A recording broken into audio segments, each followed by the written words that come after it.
First of all, good almost afternoon, Councillor Marks. Thank you, sir. I appreciate the opportunity. I appreciate the spirited conversation that's gone on in regards to this. I think one is I'll go back to Councillor Marion Pietri on the last council meeting.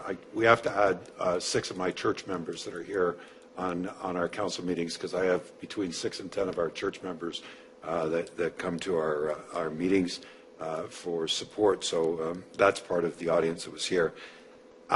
Our committee meetings seem to be well attended. We have a lot of conversation that goes on. As a matter of fact, good debate that goes on. As a matter of fact, I think that we have had more participation by the public in our committee meetings, which is very much encouraging. I know that our planning meetings will continue at nighttime, and I know that special meetings, if they are called, they can also be held at nighttime. So I'm comfortable with that aspect of it. I am concerned about the turnaround times. I know that my day, most days starts, and I'm just speaking on behalf, I knew what I was signing up for.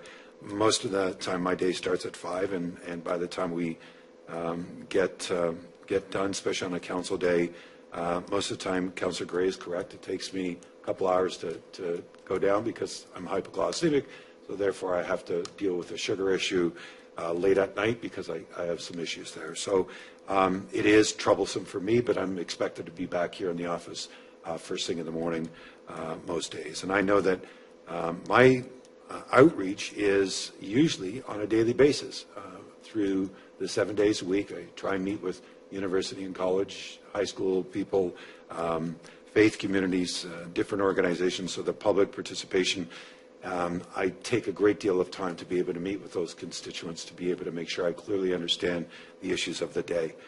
I'm in support of this because of the reason that I do believe that I make better decisions, and I think we make better decisions when we're well rested, clear thought, and that it gives us the opportunity to be able to move the people's business forward. I also think that it has enough flexibility in it that the special meetings can be held at night. I think it also gives us an opportunity to be able to continue to see the participation on our committee meetings participate through the daytime. Federally, provincially, and municipally, a lot of them are with this particular schedule, and in my opinion, I just believe that this is a step in the right direction. I really am concerned about the turnaround time. I know that even in the movie business or the television business when I was in it, you had to pay a premium if the turnaround time was less than 8 hours, and so that got very expensive. And the reason why they put that penalty in there was to be able to make sure that people understood that rest also goes to safety, clear decisions, and productivity. So I'm in full support of this particular motion. I appreciate Councillor Marion Pietri bringing it forward, and I look forward to support of this particular motion as for recorded vote at the recorded time. Thank you very much, Councillor Giberson. Councillor Hurst, I wonder if you'd take the chair just for a moment.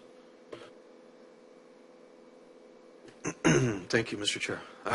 Just one other comment on this. The great news is that if council, sorry, 2 comments. I'll start with this one first, that this notice of motion has been out in the world for 2.5 weeks, and it hasn't spurred a revolt or a whole bunch of noise around it. So I don't know that this is something that's the public is specifically very passionately connected to on a widespread level.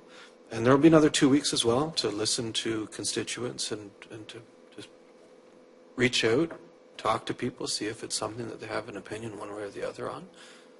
So there has been time to do that, and there will be time to do that yet before council makes a final decision on it. The other comment that I just wanted to say was that this isn't something that is eternally binding. If it doesn't work, we find that it's not working, we find that it's becoming a major barrier to effectively carrying out the city's business, we have a mechanism to go back to the evening meetings. It doesn't shut us out from that. So I'll be supporting it today, and I hope that members of council, when it comes to council, will keep an open mind. Thank you. Okay, thank you. Councillor Gray? Yes. To members of the committee, I would ask that you look at possibly maintaining the 3-week schedule. I like the continuity of the work, and I think we'd be well served rather than making two changes. Just make the one, and moving to a 4-week schedule could be looked at later. But I like the continuing, keeping the work and the momentum going. That's Councillor Giberson. Just a quick question, just to follow up on that, is with the existing scheduling that has been put in place, if we change it for January to a 4-week cycle, is that going to throw a lot of things out, or is it not really seeing as it hasn't happened or isn't imminent yet, it's not a big concern? I'd like to hear from staff on that. Through the chair, it would change in January, but we would have to wait until after the 27th council meeting when the bylaw would actually be passed. So it wouldn't start till February, and we'd have to look at a new schedule. But it is executable, though, without too much pain? Through the chair, it can be done. Okay. Okay, and I think, I don't know if it was mentioned in here. Cycle. It is there. Okay, thank you.